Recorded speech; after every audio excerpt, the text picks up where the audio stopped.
Devin and Morgana have been celebrating midlife love by getting married 100 times in 100 countries. They believe grown-up love gets better and more fun, especially for women. Everyone's smarter, wiser. Men are more relationship ready. And if they're not, it's obvious. Forget anything you were told about being too old or too late for love and adventure. Instead, get fresh new tips on dating, relating, and travel to exotic destinations. And best of all, call in for personal guidance, creating crazy, sexy midlife love in your life.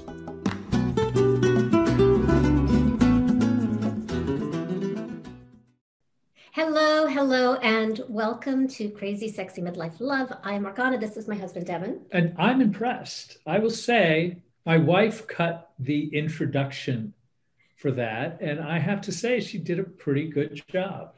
And why should we care what you think about that? No one should. Yeah. Happy What's your wife, background? happy life.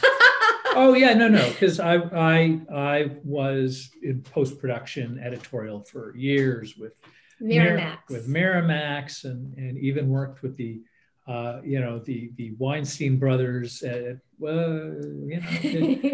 We could tell some stories, to be sure. But no, so nice job. I thought that was good. Well, your first feedback was rather scathing. Scathing is such a powerful word. No, I think I probably said something to the effect of, it could be improved dramatically. Was that wrong? That was Should I use sort of more of a delicate sensibility? No, I took your notes. Oh, good. Yeah. So anyway, well done. I thought that was kind of a pretty cool promo that we got going on.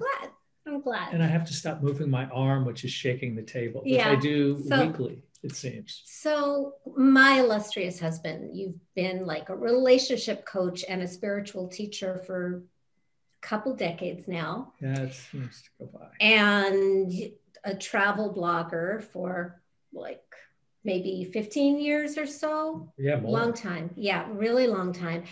Also, besides being an excellent West Coast swing dance partner and a film editor and a blogger, you are an author.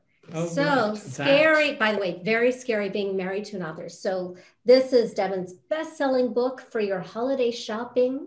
10,000 Miles with My Dead Father's Ashes went to #1 all over the place. It did. Travel, Spain and Portugal, addiction, family stuff. A whole variety of sort of like Amazon thing. And it really answers the question of what do you do when you lose your father's ashes For real. the way to his final request in this world. So yes.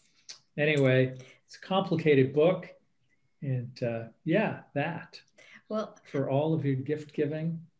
I brought that up because Devin's writing a new book, and I'm in this book. Like this is all long before we met, thank God. Because if I had met him at that time, I would have rightfully run in the other direction. There was a point. I will just I know that you're heading in a different direction, but just very briefly, I remember like literally carrying the 300-page sort of like first draft and a half thing to Morgana, and we weren't living together at the time, but it was like 300 pages that I printed out, and it was like here, and I had so many sort of like, oh man, this is a lot of personal, unvarnished information about me to this woman that, I'm in love with. And there was a point where I saw her shortly afterwards, and she was traumatized.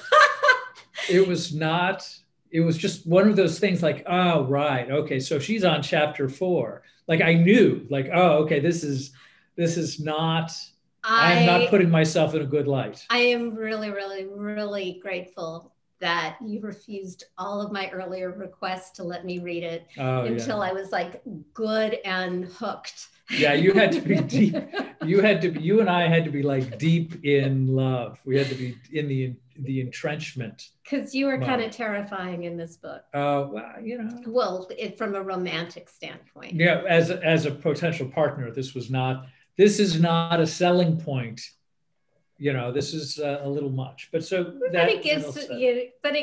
will give unrealistic hope out there to women that their That people change. I'm going to go with that. Yes. I'm going to go with people change and all that kind of good stuff. But I would really strongly recommend that you wait until the person has changed. Don't date the potential.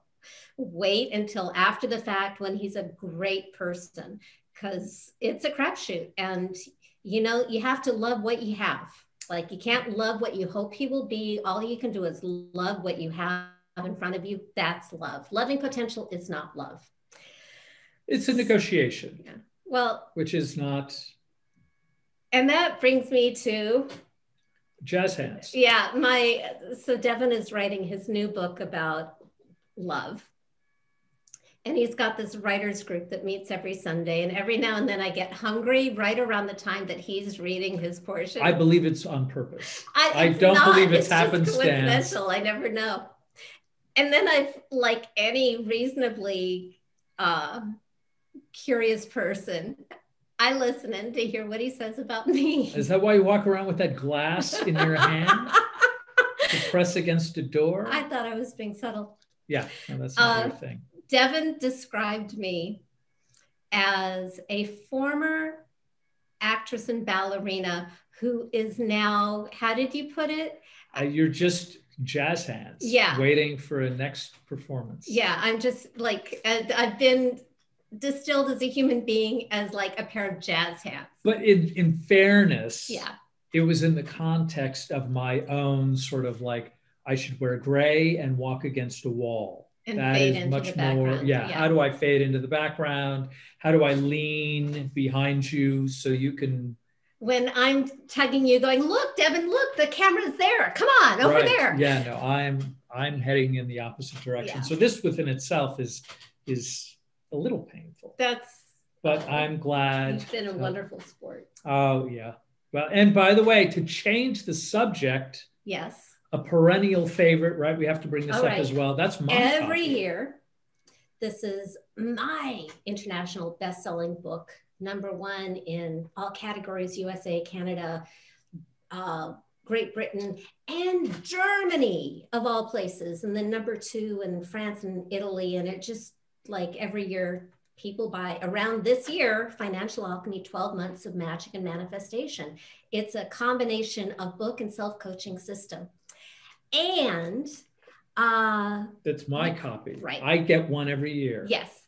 But we are completing last year's copy. So there is an exercise that Devin and I do every year that I've excerpted from this book, which, by the way, plug, is available on Amazon, of course. But there is an exercise at the end that I call my New Year Manifestation Formula, which I am making available to everybody. The link should be on the show page. So I'm not gonna, it's too long to speak out. That's a nice thing. Yeah, this has been such a dumpster fire of a year. Even with wonderful things, it's a dumpster fire of a really traumatic year that we're gonna feel for a long time. So I'm not gonna give my usual pitch of like, end the year on a high note. End the year extracting all of the blessings and gems and learnings and breakthroughs that you can. Because we are going to take whatever this year gave us, and we're going to make a really, really powerful, good, different year in 2021. And that's what this is about. It's about finding the highlights, finding the accomplishments, finding the learnings. What did you do well? And building a foundation for what you're going to create in the coming year, and how to design it strategically to make it as easy as possible, because I think struggle is grotesquely overrated. So this is my New Year Manifesting Formula. You can get it for $40 on Amazon, and the book too, and the free 2-hour Q&A recording that you get as a surprise when you go to my website and enter your receipt. And then there's also a totally separate recording that you get inside the book, the link inside the book. Or you can start by just for free getting the New Year Manifesting Formula that we're going to have on this show's episode page at bbsradio.com/crazy sexy midlife love. And now moving into the new year as powerfully as we can, despite all of the horrible things that happened this year. And why stop there? All of the things that have happened in your life. We're going to I brought in a beloved friend and expert on fearless living. Oh, this is a good one. You're going to like this. Oh my God. I have known Rhonda Britten way back when dinosaurs roamed the earth and she and I were actresses in the very early days of coaching. Rhonda was one of the first ones. I think this was before Fearless Living. I remember Rhonda in our talent manager's office. You were coming up with all these amazing breakthrough exercises. Even then, you assigned me a word. I don't even remember the context, but I do remember that the word you gave me was satisfied. You might figure out what the exercise was that went with that. But okay, so Rhonda is a huge pioneer in the personal development world. She won, I don't even know how many Emmy Awards for the first ever life coaching TV show, Starting Over. She has written a bunch of best-selling books, most famous for Fearless Living. And wouldn't you know, there's a book called Fearless Loving, which is perfect for this show. And she is the founder of the Fearless Living Institute, training other coaches in her modality. So, and I love her because she's just a really cool, marvelous lady. So Rhonda, come on in. Yay, I'm so excited to be here. Hello. Hello, hello, hello. So excited to be here. Thank you so much for having me. And I loved your end of the year exercise for manifestation, you know, starting to do those accomplishments and all the lessons and learnings. I mean, this year has been rich, right? It's been rich. So I love that. And I say, yes, yes, yes. And we've known each other. Yeah, we knew each other when we were actresses. Oh my God, so long ago. And I remember you came to one of my workshops as like, I'll go see what Rhonda's doing. I'll go check it out, you know, support her. And I so appreciated that. So thank you. Oh, my pleasure. It's just of our clique of coaches in LA, you're the one I've known the longest. So, and for all the time that we've known each other, I've never asked you this, and I'm genuinely curious, what got you into coaching? What, from the acting to the coaching? That's a really great question. So, you know, I wanted to be an actress since I was a little girl, right? And I grew up in a little tiny town in Michigan, and there was no actresses, there was no theater, there was nothing.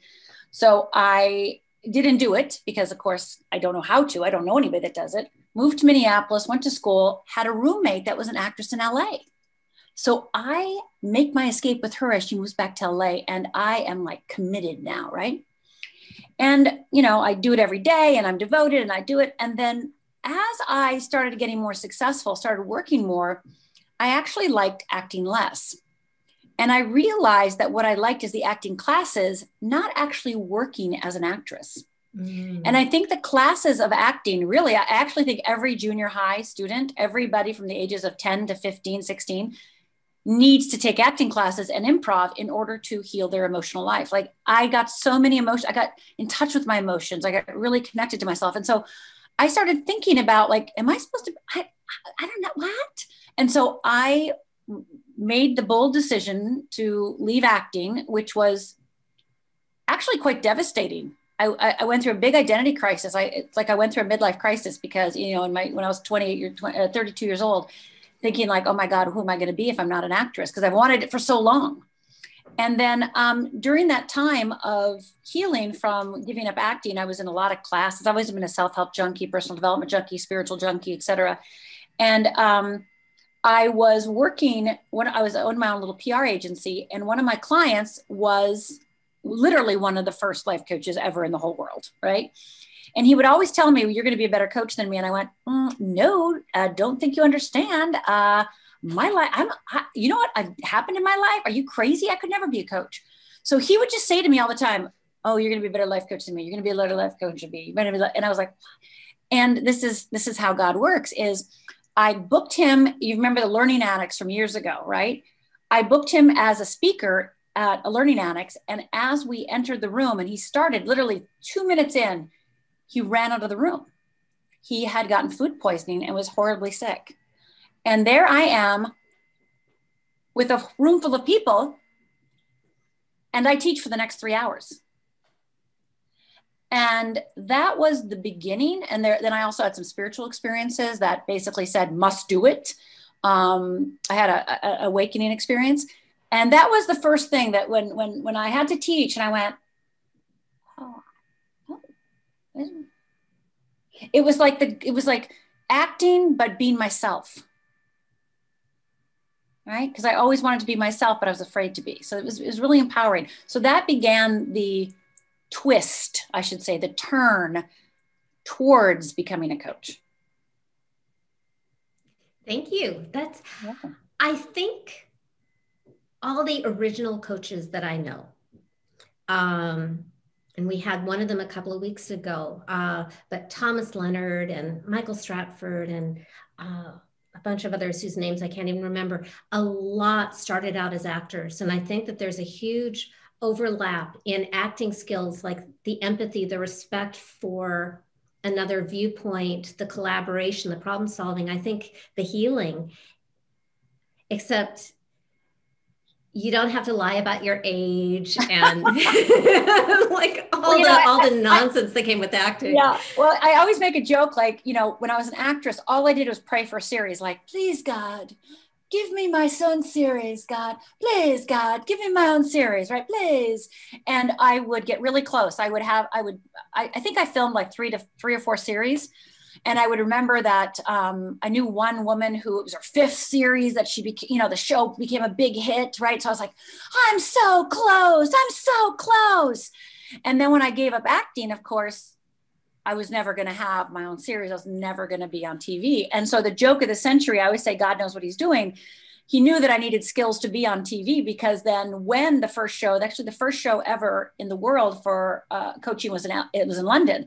And I was in London on my book tour, and they were like, would you audition for the show that will start for the first life coach show in the world? And I said, sure. So I went in and, of course, I knocked it out of the park because I wasn't afraid of the camera. I knew how to, I knew how to do it, right? And so 3 weeks later, I was living in London doing the very first show hosted by a life coach, i.e. me, in the world. And so then when Starting Over came in America, I was the only person in the world that had ever done it. Right? Ever done it. So of course they hired me. But the joke of the century, I remember living in London doing the show going, well, it wasn't the show I thought I would be in, but here I am in a TV show. I've done 600 episodes of TV as myself, which is the thing I wanted to be the most. It was like, God really does know what he's doing, or she's doing, depending. So you're human jazz hands too. Oh, absolutely. Yeah. I mean, I just love being alive, right? We want to be alive. We want to be happy to be alive. And yes. Yeah. Fearless living. You have a story. Do. I will assume that we have fans of yours listening, and we also have some people who don't know you. So before we dive into really scary things like dating, what is your story? Well, thank you. And I appreciate you asking, because, it's one of the reasons when my mentor, i.e. my client who became my mentor in coaching, would say to me, you're going to be a better coach than me. And I'd be like, you don't know what's happened to me. My life is too screwed up. I could never tell anybody else what to do. Right. And who knew that the very thing that was the death of me in most of my life for 20 years would become my resurrection. Right. Isn't that always how it always happens.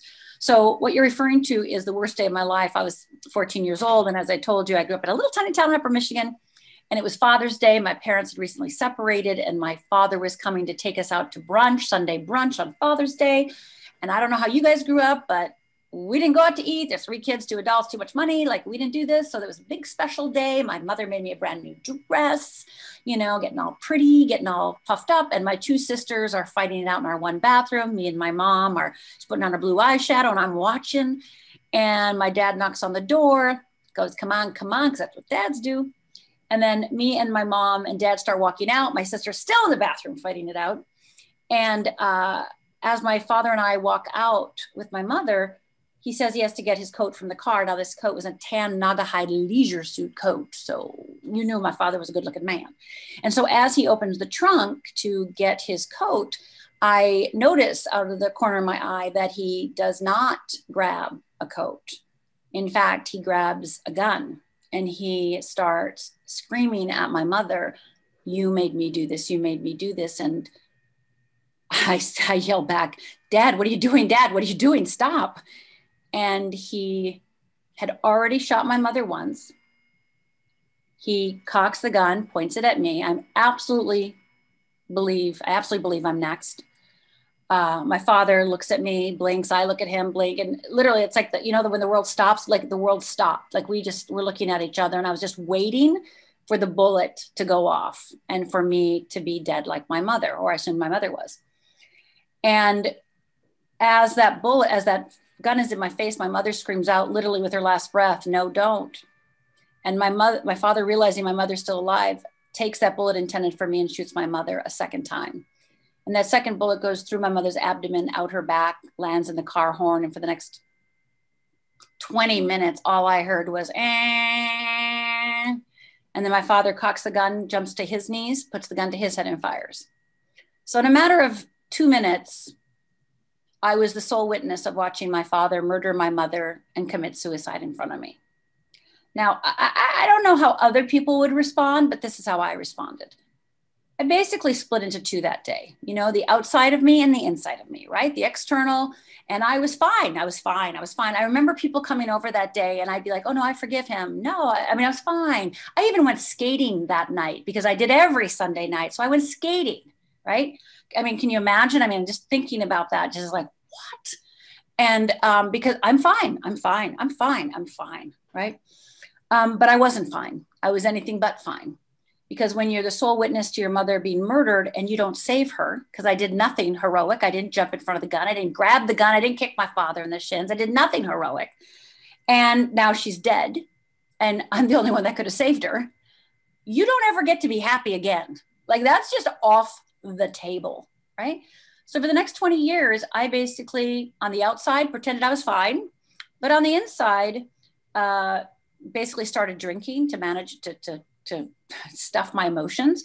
Got 3 DUIs, became an alcoholic, 3 suicide attempts.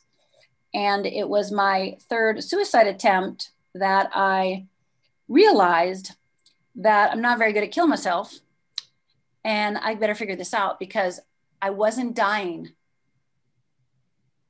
but I wasn't healing. I wasn't changing. So that 3rd suicide attempt, and again, I'll preface this, those 20 years that I was drinking, suicide attempts, DUIs, I was going to therapy, reading books, going to workshops. I am a straight A student, and I was a straight A student trying to heal myself. But no matter what I did, no matter what therapy I went to, what workshop I went to, what shaman experience I went to, energy healing, inner child work, you name it, it was good. I got skills and I got tools, and it was lovely.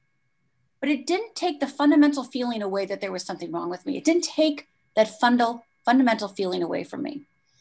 And when I had that 3rd suicide attempt and I woke up begrudgingly, I didn't want to be awake. And they put me in a psychiatric ward for evaluation. They deemed me not crazy. They sent me home. And I remember realizing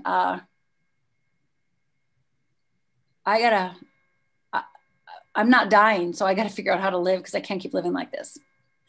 And that, Morgana and Devin, is actually when I created the very first exercise that ended up becoming Fearless Living. But of course, I wasn't thinking of that. I was just trying to save my own life. But I started that day. I remember it so distinctly. I had my back to the wall and I slid down the wall, that classic slide down the wall, and going, what am I going to do? What am I going to do? And I remember thinking, you have to start at the beginning. So I actually went to the store, got some calendar with some gold stars and started putting a gold star on the calendar every single day that I did anything good, like anything good. Because you have to remember, even though externally maybe people thought I was good, I was a straight A student, I was a good worker, went to college, all those things, got a scholarship to college, etc. But I didn't think I was good. So after 30 days, I had some stars and I had some hope. And so I continued starting to make exercises for myself, and people started seeing my exercises. It's kind of one of the reasons my mentor said, you're going to be a better coach than me, because I've been making up exercises. I just didn't know what I was doing, right? I was just trying to change my own life. So then people started asking me what I was doing and how I was changing my life. And so combination with working at the mentor at the same time and him saying those things to me, and then having that magical, mystical, spiritual experience, those things all joined together to have me say, yes, I meant to share what I know with others. And that was, me just saying it right now makes me go like the scariest thing in the whole world, to even think that I knew anything that could help anybody was mind-blowing. Was there ever a point, because obviously you today seem, as you put it, you seem to be doing well. Was there a point during all of this process where it's like, hey, I think I've crossed, I've crossed the chasm. Yeah. Oh yeah, definitely. Well, there's, as you know, because you two are both, obviously who you are, that there's many chasms, right? Like there's different chasms to cross. But when I said yes to becoming a coach and surrendering to that, I think that was the biggest chasm of all, because just being willing to believe that I had something to contribute and that I had a right to contribute it, it was impossible. Like, again, I could act like Morgana and I were saying earlier, I could act and pretend I was somebody else, but that Rhonda Britten, I remember teaching my first workshop in my house, and I was maybe, like 20, 30 pounds overweight at the time. And I was living in a house that had like broken tiles in the kitchen because we just bought it. And it was like 1950s and it was old, and, it had a bunch of stuff needed to be fixed. And I remember thinking to myself, I can't have people in this house because they're going to look at me and they're not going to want to be around me. And then look at that, stuff on the tile. Right. So I would say specifically the first 5 years, it was a continuous, awakening. Right. And then writing the book, my first book, Fearless Living, in the year 2000, and then getting published by Penguin Putnam back then, but now it's Penguin Random House. It was like a stake in the ground, right? It was like no going back, right? There's no going back when you write a book. You're out there now. And I remember so distinctly, my assistant bringing in the book from the publisher. They send it to you 6 weeks in advance, right? So they're sending me my little, she goes, I think it's your book. And I said, open it. She goes, I'm not opening it. I go, I'm not opening it, right? And I remember she made me open it, darn her. And I remember seeing the hardcover of Fearless Living and throwing it on the ground and being like, what have I done? I have to buy all 20,000 copies back because this is the worst thing. What have I done? Like, people are going to know everything about me, and they're going to know like where I've come from. And it was horrifying. So, just embracing that it's like, I started out as a one-on-one coach. I never thought I would write a book. I was a one-on-one coach. I never thought I'd do workshop. I was a one-on-one coach. I never thought I'd be on TV. I was a one-on-one coach. I never thought I'd have a radio show. Like, you just have to follow the breadcrumbs, right? And so where you start is not where you end. And I had those chasms where every time I surrendered to the next incarnation of how I was supposed to share my work and how I grew as a coach and a human being, and what to share and how to share it. So, you said something really interesting a minute ago. And what it brought up for me was that there was a point for my own book, before it came out, I got a call from the publisher, and I never got a call from the publisher. The publishers don't do that. They're to be hated at some later point in time. Most people do hate their publishers. That's correct. Right. So he called me and he was like, literally, hey man, the train is leaving the station. Oh God. Right. The train is leaving the station. And I was kind of like, well, what do you mean? He's like, well, you don't know the reach your book will eventually have. You don't know who it's going to affect, who's going to read it, what and how they're going to respond to it. And did you ever have that moment? I mean, obviously you're gasping. And now that once they're sending you the hard copy, it's like, it's too late. It's too late.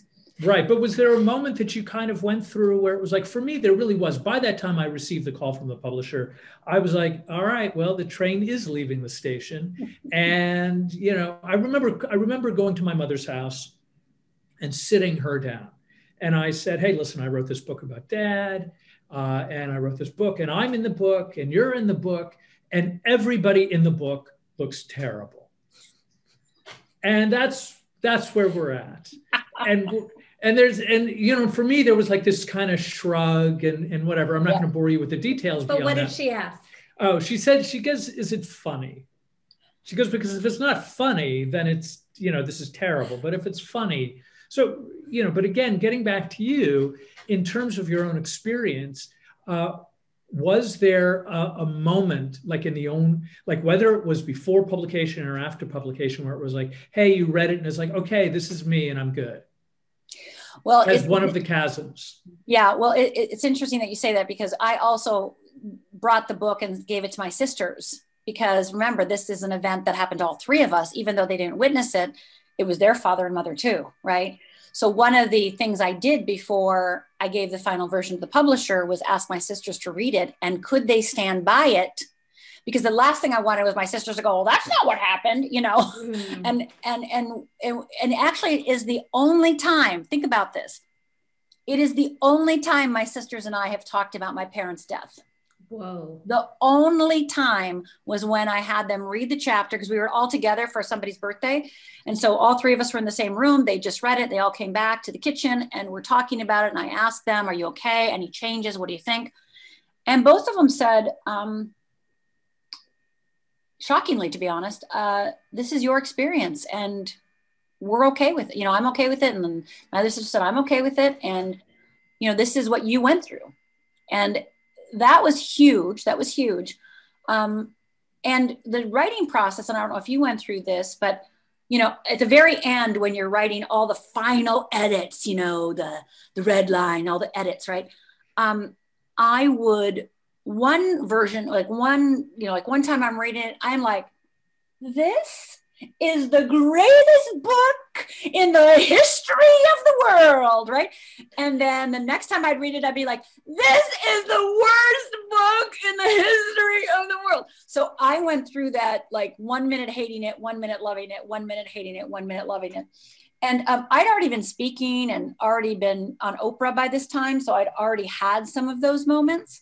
So when I got that hard copy, I think is when the holy crap. And then they sent me on book tour. So I'm in 35 cities across the country, go to England, Scotland, Ireland, Australia, all over the world for my book. And that was like, holy crap, people wanted to hear what I had to say. And they came to a book reading with me, just all those moments, just taking him in and going, yes, Rhonda, yes, Rhonda, yes. So yeah, I think that getting that hardcover was huge in the mail was one of my chasms. So let's shift to another book and another topic, Fearless Loving. What brought that around? Well, Fearless Loving was, I knew that I wanted to write that next. So I got a book deal with Penguin, and then immediately upon, I don't even know if I think it must have published it. Maybe I did. Maybe I can't remember if they offered me a second book deal right away or what, but then we got the second deal and I knew I wanted to write about love. But as I'm sure you're experiencing, Devin, the second book, how they say like the second album, the second book, it's like, yay, this was great. This was a winner. Yay. Right. And now it's like, oh crap. Can I do it again? Like, what the heck? So Fearless Loving was actually, I don't want to say it was harder to write, because it wasn't necessarily harder to write, but it was almost on some level scarier to write, because I'd already had success with Fearless Living. And it becomes that expectation, right? And so Fearless Loving was definitely the next book I wanted to write, because I wanted to talk about love, because it's fear or love, right? There's only two emotions when you get down to it, is fear and love. So Fearless Living is all about breaking down how fear works. And of course we talk about love in there, but I needed one and wanted one devoted to the act and art of love, because that is really, truly, when you get down to it, the solution to fear. Everything, people think I coach money. Money is just a stand-in for, like, a mirror of whether we feel loved by the universe, whether we feel worthy, whether we feel good enough. And these are all love issues. Money is just like a kind of painful measuring stick for our feelings of being loved. Yes, that's beautiful. So how does Fearless Loving relate to romance? Oh gosh. Well, the first word that comes to my mind is vulnerability, right? I mean, I'm talking to the choir now. It's like, in order to experience love, you must be vulnerable. And so when I gave my book tour and spoke all over with Fearless Loving, I would say things like, are you willing to love yourself more than be loved by another? Are you willing to cherish yourself more than be cherished by another? Are you willing to be devoted to yourself more than be devoted to another, right? By another. And so many people think that being loved by somebody else will make them feel loved inside. And of course, we all know here that that's actually not the recipe for success, right? So, when I would say things like, are you willing to cherish yourself more than be cherished by somebody else? It would blow their mind. Like, they couldn't even comprehend that they would cherish themselves that much. And, one of the things that I know is that our willingness to be vulnerable takes great courage, right? And so we must practice facing our fear and being okay with our fear and loving ourselves through our fear, in order to actually experience the love that is our destiny, the love of ourselves, the love of others, love from our students, our fans, our friends, our coworkers, etc., from the universe, from source. I had the weirdest experience with Devin about 6 months into the relationship, and it's going really, really well. And I've never been in such a great relationship with such a loving guy. And it was like these big bubbles of self-loathing started to rise up out of nowhere that I didn't know that I had. Yes, yes. It's a wonderful cleansing, isn't it? Yeah. Yeah. I mean, it's so beautiful that you say that, because I think it's almost like that's what we have to say that, right? We have to say, like, oh, by the way, when you feel really loved for the first time, all your shit's going to hit the fan, right? Like, all of it's coming up to be healed. All of it's coming out to get released. All of it's coming up for you to look at and go, I love you too, so that you can really, truly receive love from another. So I love that you said that, because that experience is so precious and so divine and so rich, right? Yeah, I think what you're both describing, I completely agree, and I kind of look at it in a slightly different way. Is that, what you were describing, by the way, was totally me. It was like, this is the greatest. I'm a genius. I'm writing at 3:30 in the morning. I'm the genius. This is the most incredible book. People will be rolling out rugs for me and giving me capes and all of that stuff. Or I'm reading the same paragraph an hour and a half later, going, oh, this is tragic. Crap. I'm the worst human being, and this is humiliating, and everyone's going to know this deep-seated, it's a true embarrassment. And so I think really a lot of it is like, whether I am up here or down here, they're both sort of the same sort of reaction. Like it's almost like coming from nothing in particular. Yeah. And for me, a lot of it comes down to I have to start being conscious about where my feeling is at any one point or another. In other words, I have to kind of go, whether I'm up here, because being up here is great. It's euphoric, but it's a little nonsensical most of the time. And when I'm down here, I have to do the similar kind of thing, which is like, wait, what does this even mean? Yes. And more often than not, it's that stabilizing, oh, right, really what it is I'm actually a pretty great guy, but I'm not the greatest guy in the history of North America either. Maybe I could take a deep cleansing breath, have a snow cone, and go call somebody I love and tell them I love them and sort of kind of regroup. So I think part of it for me has to do with sort of like my reactive nature versus my conscious nature. Because those two other things are the things that just show up out of the blue. And those are... Well, this is actually a wonderful segue, my love. Oh, good. I'm glad I can participate. You have a chapter called Feelings Lie. I love that concept. Can you talk about that? What do you mean by feelings lie? Yeah, I think our society, especially in the personal development world, self-help world, spiritual world, we're all caught up in the feeling, right? We're caught up you hear feeling tone, we hear feelings, pay attention to your feelings, it's your feelings guide you, right?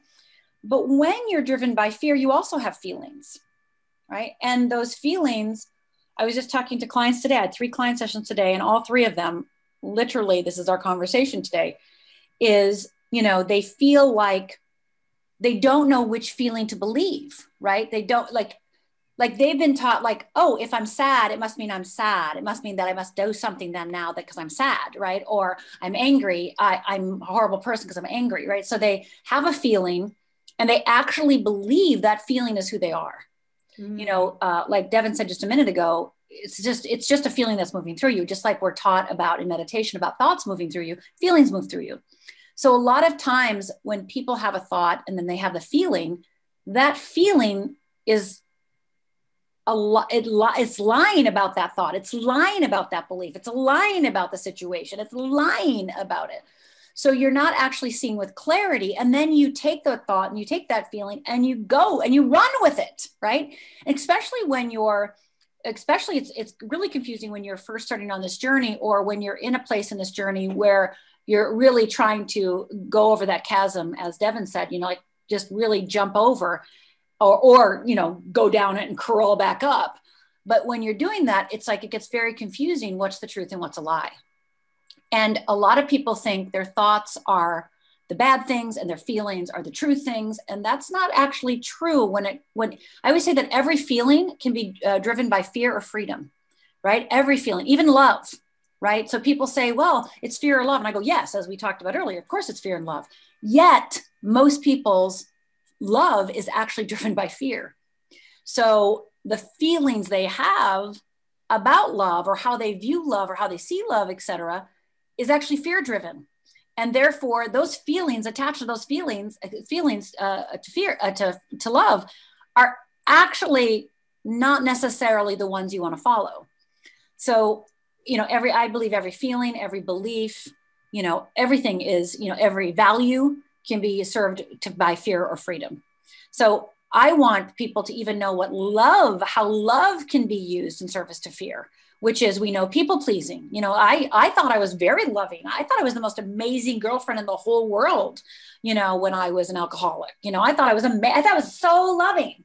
But what I didn't put boundaries up. I didn't know how to say no. I didn't know what to say yes to. I sacrificed myself because I grew up with sacrifice is love. So I think a lot of people, think love and people pleasing equal each other. Love and sacrifice equal each other. Love and giving of yourself equal each other. Now, again, all of those aspects are, as we know, there's healthy aspects to that. But most of us and most of the people that come to me, and I'm sure you've experienced this as well, the two of you, is that they've got it all confused. So when people feel so certain of a particular feeling, we have to put it through a different filter in order to give them a clear perception of where that feeling is being driven from. And do they want to act on that feeling? Do they want to enhance that feeling? Do they want to, kind of stoke that feeling? Or is that just feeling giving them information about what they're going through, what they're scared of, et cetera, et cetera, et cetera. So yeah, I mean, people who talk about like, follow the feelings, and I'm like, no, don't do it, especially in the beginning. But again, once you get clear, yeah, feelings are awesome and follow it. Sure, absolutely. But for most people, most of the time, your feelings are not a great barometer. By the way, there's something you said that just made me think that you can't, especially the thing that you said about not saying no. Because we grew up in our own chaotic households. It's like miraculous that we have a healthy relationship. But the ability to say no when you grow up without boundaries can feel crushing, and it can also feel terrifying. Yes, devastating. Yeah, but you can't say yes if you can't say no. That's not a yes. That's right.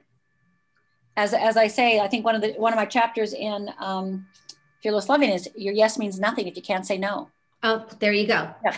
So, right. So yeah, we're on the same track, right? Like your yes means nothing. Like people think their yes is like, look, I'm giving you my yes. It isn't this precious. Like, no, if you can't say yes and no to the same thing, your yes means nothing. Mm-hmm. You're not truly giving a yes.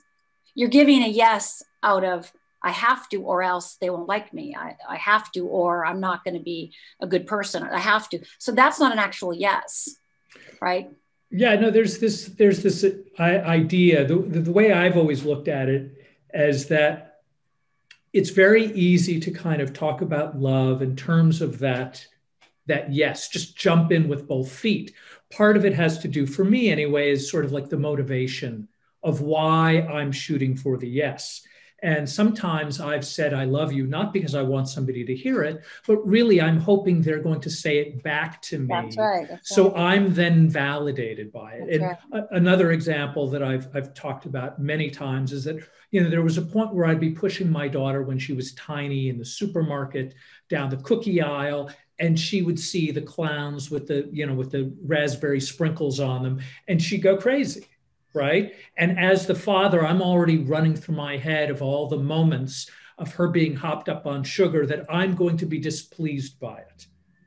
However, at some point, not always, but some points I would cave and I would hand her the cookies with sort of like, oh, I love you. And really what I'm feeling, and I am even thinking, I might even be feeling love, but really, when we get to the motivation of why those things were taking place, it's because I just wanted her to shut up. That's right. And that's not love. That's the fear. Yes. That's the part where it's sort of like the negotiation rather than what love is supposed to be about. Yeah. The rationalization of, oh, I don't have to look at myself too closely because aren't I doing a loving thing? And, I grew up in a family and an environment of self-sacrifice. So, and we didn't have feelings, like there were no feelings. You didn't feel. And I mean, I never remember a conversation with my parents ever, besides like, what are we having for dinner? Like our family didn't talk about things. We didn't have family discussions. You didn't feel anything. I wasn't allowed to be proud of myself if I, got an A because I don't want to make my sisters feel bad. It was always about making everybody else okay. And you have to sacrifice in order to be of service to everybody else. And again, I have no problem with the service mentality. I love service. Yet if you're not actually showing up, as you're saying, as a willing and a yes participant, then you're not really showing up as a yes, right? Your motivation is, again, like you're saying, Devin, about, I don't want to hurt anybody rather than I want to actually stand and say yes.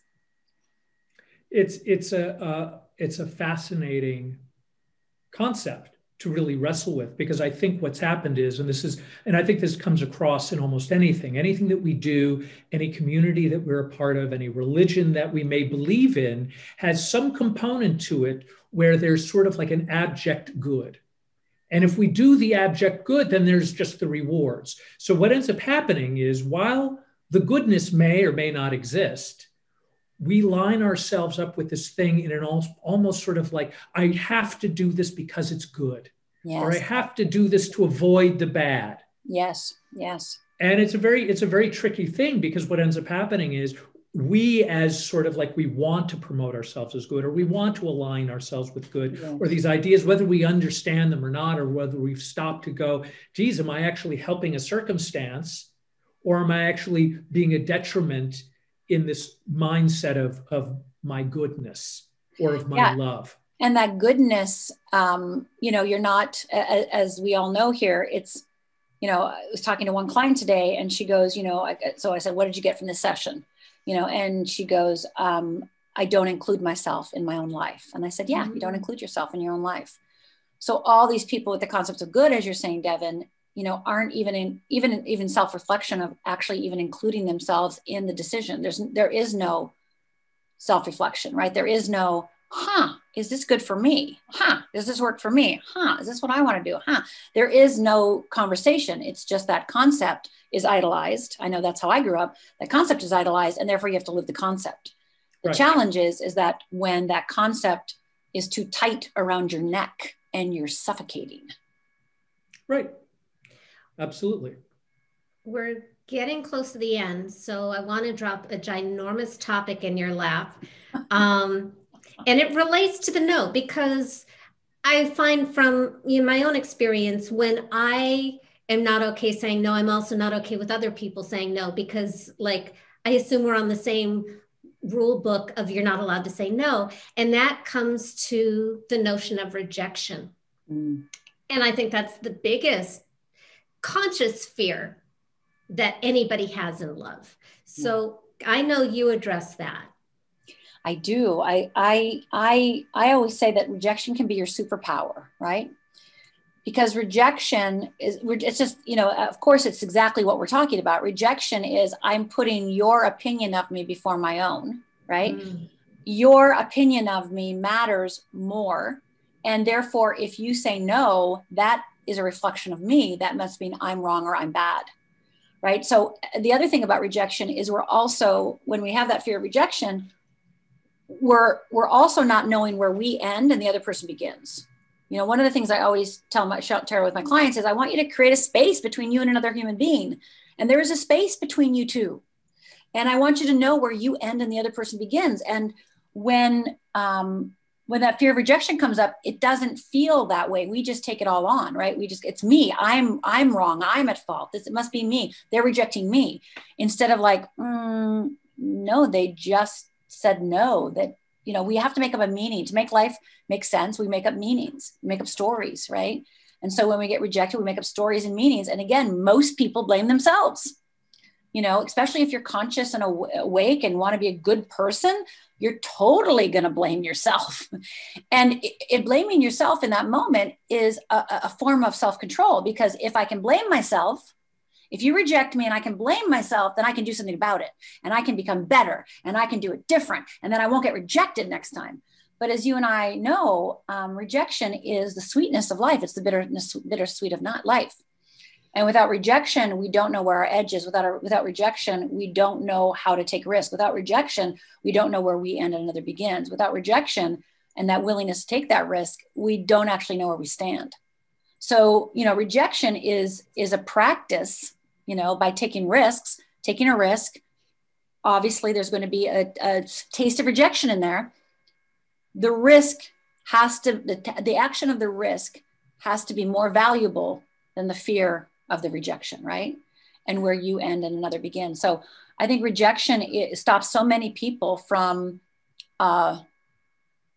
dating, from saying yes to love, yes to, forming a home together, to form a family, et cetera, et cetera. And, usually that rejection just comes from again, we all know, false belief in thinking that there is something wrong that they have to hide. So again, going back to the very first topic we talked about, which is vulnerability.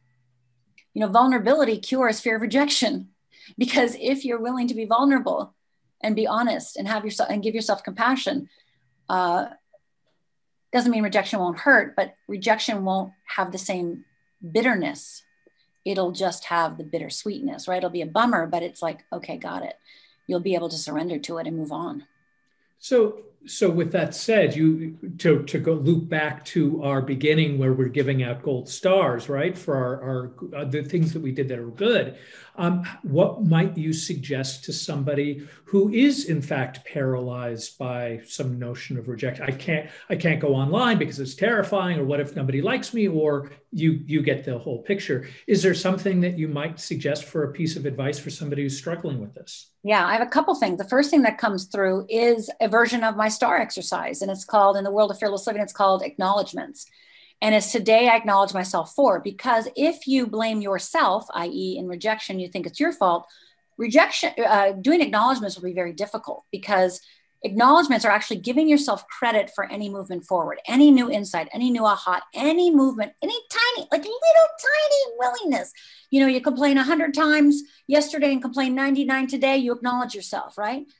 But people who are afraid of rejection, the people that, you know, as we're describing, they go all or nothing. Like, I'm a bad person, or I'm a good person, right? I'm perfect, or I'm flawed, right? We get into that black and white thinking. I'm the greatest writer. I'm the greatest writer, or I'm the worst, right? Seize the gray. Right. And gray. I mean, on the show Starting Over, I had a client, and I actually kept the image that we wrote, and I had her write the word gray, right? I had her write the word gray, and then she put black and white, and we did this whole painting. And I said, see how the black and white, you know, just basically screw you up, and living in the gray, and most people are afraid of the gray, but gray is where life sweetness is. Light gray is where life happens. Gray is where you have choice. Gray where you have personal power. Gray is the name. So yes, I love gray. So acknowledging yourself today, acknowledge myself for any movement forward, no matter how small. Start separating yourself from your all or nothing thinking. Starts building your self-confidence up, because like, oh, I can do that, even if it's just for 5 seconds, right? Just starting to build that. Another exercise is actually just starting to physically start noticing where you end and the other person begins. Mm-hmm. Like literally doing that. I ask my clients to put their hand, you know, put their hand on your shoulder when you're next to somebody, just as a reminder of like, you stop here. You stop here. This is where you stop right here. Yes. Morgana's really embodied this exercise. I have my hand like about 3/4 across of Devin's body. Right. So we're about to wrap up. I know you have, for people who want to get to know you better and stay in relationship, you have a free gift, and you'll send me the link and we'll post it on the show. But do you want to describe it briefly in like 30 seconds? It actually goes along with this acknowledgement exercise. Mm-hmm. It's called Stretch, Risk, or Die. And basically I am going to shift what you think risk is. And I'm going to shift, it basically cures procrastination. And it basically shows you what actually is truly stopping you, and how to move past it. So it's a really quick, it's 45 minutes, 3 15-minute videos. And please go and get it. It's got worksheets, it's got love worksheets, it's got finance worksheets. And you're going to start seeing how, oh, that's why I do that. Oh, that's why I do. Okay. And you're going to start being able to quickly, and in fact, build your self-esteem. And we've got about 10 seconds left. What a great way to start the year period, with that frame of stretch, risk, or die. I think that's a really powerful way to start 2021. So this is, I think, the end of our show, Crazy Sexy Midlife Love. We are here every Wednesday at 5 p.m. Thank you so much, Rhonda. You were spectacular, and I love you. And we'll see each other in person as soon as this pandemic is over. Tune in next week, Wednesday, 5 p.m. Pacific. Mwah.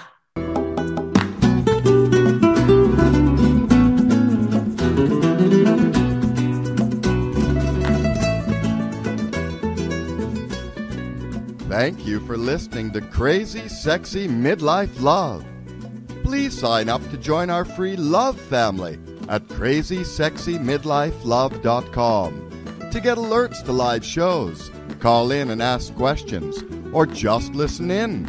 And ladies, don't forget to download Devin's free ebook, Women Are Smarter Than Men and Other Secrets Marriage-Minded Women Need to Know.